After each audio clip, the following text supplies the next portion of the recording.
Alam mo ba na ang Battery Management System or BMS minsan bigla na lang natutulog?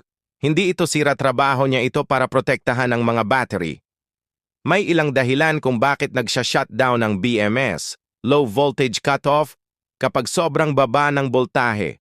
High voltage cutoff kapag sobra ang charging. Overcurrent o short circuit kapag biglang mataas ang flow ng current.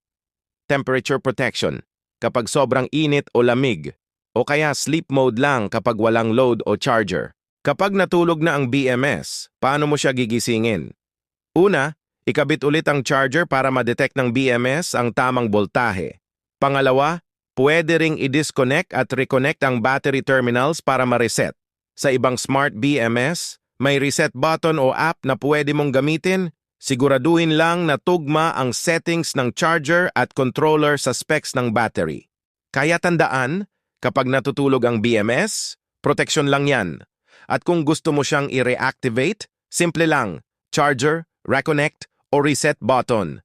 Safe na ulit ang system mo.